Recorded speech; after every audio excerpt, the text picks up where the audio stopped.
ಈ ಊರಲ್ಲಿರೋ ದೇವಸ್ಥಾನದ ಬಗ್ಗೆ ನೀವು ಕೂಡ ತಿಳ್ಕೊಂಡ್ರೆ ನಂತರನೇ ಶಾಕ್ ಆಗ್ತೀರಾ.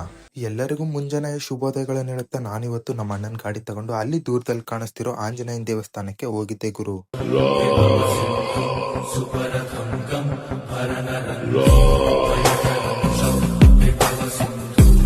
ಇಲ್ಲಿರೋ ಆಂಜನೇಯನ ದೇವಸ್ಥಾನ ನೋಡಿದ ತಕ್ಷಣ ನನ್ಗಂತೂ ಒಂದು ಅದ್ಭುತನೇ ನೋಡ್ದಂಗಾಯ್ತು ಗುರು.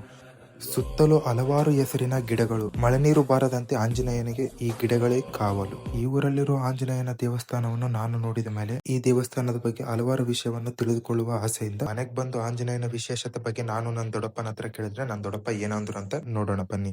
ಆತನ ವಿಶೇಷ ಅಂದ್ರೆ ಏನಪ್ಪಾ ಅಂದ್ರ ನಮ್ ತಾತ ಮುತ್ತಾತನವರಲ್ಲಿ ಅಲ್ಲೇ ಇತ್ತು ಊರು. ಹನುಮಪ್ಪ ಅಲ್ಲೇ ಇದಾನ. ಊರಾಗ ಬೆಮ್ಮ ರಾಕ್ಷಸ ಹೊಕ್ಕಂದ ಅದಕ್ಕ ಇಲ್ಲಿಗೆ ಶಿಫ್ಟ್ ಆಗೈತೆ. 1 ಕಿಲೋಮೀಟರ್ ಆಗ್ತದ ಹನುಮಪ್ಪಗ ನಮ್ಮ.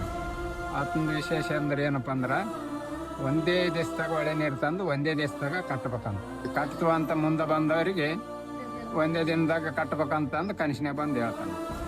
ನಮ್ಮ ತಾತನವರು ನಮಗೆ ಹೇಳಿದಕ್ಕ ಈಗ ನಿಮಗೆ ನಾವು ತಿಳ್ಸಕೈತಿ.